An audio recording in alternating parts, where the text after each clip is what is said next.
Hello friends, मैं doctor कुमारी प्रेमलता। हमारा आज का टॉपिक है प्राचीन भारतीय इतिहास के स्रोत, साहित्यिक स्रोत, sources of ancient Indian history.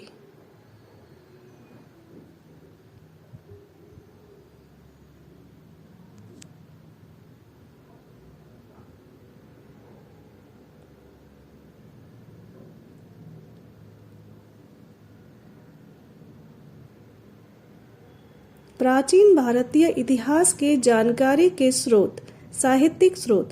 अध्ययन की सुविधा के अंतर्गत साहित्यिक स्रोतों को दो वर्गों में विभाजित किया गया है: धार्मिक साहित्य, लौकिक साहित्य या धर्मेतर साहित्य।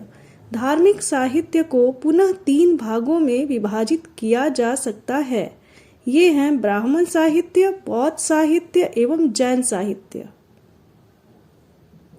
ब्राह्मण साहित्य प्राचीन भारतीय इतिहास पर प्रकाश डालने वाले सर्वाधिक प्राचीन ग्रंथ वेद हैं। वेदों को अपौरुषेय कहा गया है। वेदों की संख्या 4 है: ऋग्वेद, यजुर्वेद, सामवेद और अथर्ववेद। इनमें ऋग्वेद आर्यों का प्राचीनतम ग्रंथ है। इसमें 10 मंडल और 1028 सूक्त हैं।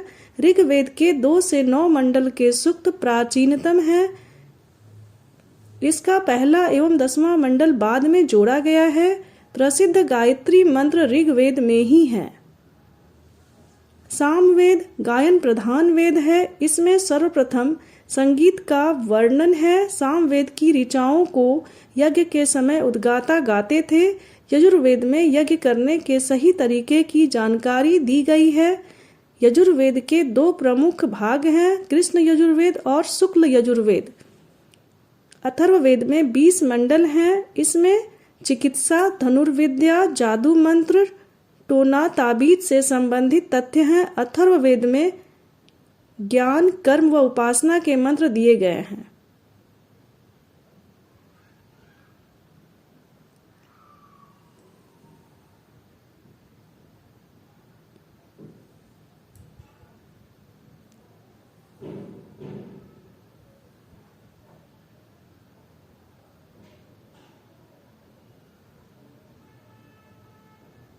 ब्राह्मण ग्रंथ यज्ञ एवं कर्म कांडों के विधान को समझने के लिए जिन ग्रंथों की रचना की गई उन्हें ब्राह्मण ग्रंथ कहा गया है। वेदों के पश्चात ब्राह्मण ग्रंथों की रचना हुई।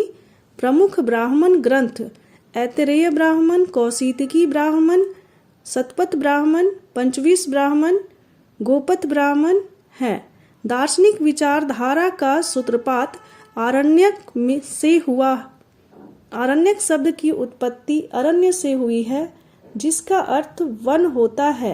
आरण्यक का अध्ययन वन में किया जाता था। उपनिषद ब्राह्मण ग्रंथों के अंतिम भाग को उपनिषद कहा जाता है।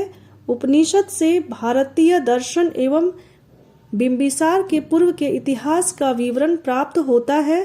इन्हें वेदांत भी कहा गया है। उपनिषदों की संख्या 108 है। इनमें प्रमुख उपनिषद हैं बृहदारण्यक, प्रश्न, मुंडक, मांडुक्य, तैत्तिरीय, छांदोग्य, मैत्रायणी उपनिषद इत्यादि। उपनिषदों में निष्काम कर्म, भक्ति मार्ग तथा सृष्टि के संबंध में वर्णन है। उपनिषदों के निष्काम कर्म की अवधारणा का विकास श्रीमद् भागवत गीता में होता है। वेदों के विधिवत अध्ययन के लिए निर्मित सूत्र वेदांग हैं। वेदांगों की संख्या 6 है: शिक्षा, कल्प, व्याकरण, निरुक्त, छंद और ज्योतिष। वेदांगों से तत्कालीन समाज एवं धर्म पर प्रकाश पड़ता है। वेदों का विधिवत अध्ययन करने के लिए सूत्रों की रचना की गई। सूत्र संख्या में 4 हैं: स्रोत सूत्र, गृह सूत्र, धर्म सूत्र, शुल्लव सूत्र। इसमें सर्वप्रथम माप एवं ज्यामिति का वर्णन है। धर्म सूत्र में धार्मिक, सामाजिक एवं राजनीतिक कर्तव्यों का उल्लेख है। धर्म सूत्र से ही स्मृति ग्रंथों का विकास हुआ है। स्मृति ग्रंथों में सर्वाधिक महत्वपूर्ण मनुस्मृति, याज्ञवल्क्य स्मृति, पराशर स्मृति, नारद स्मृति, बृहस्पति स्मृति इत्यादि। ब्राह्मण साहित्य में पुराण विशेष रूप से उल्लेखनीय है। पुराण संख्या में 18 हैं, जिनमें मत्स्य, भागवत, विष्णु, वायु, ब्रह्मांड, ब्रह्म, शिव, नारद, अग्नि, वराह, स्कंद तथा गरुड़ पुराण प्रमुख हैं। पुराणों की रचना गुप्त काल में हुई। पुराणों को प्राचीन भारत का विश्वकोश भी कहा जाता है।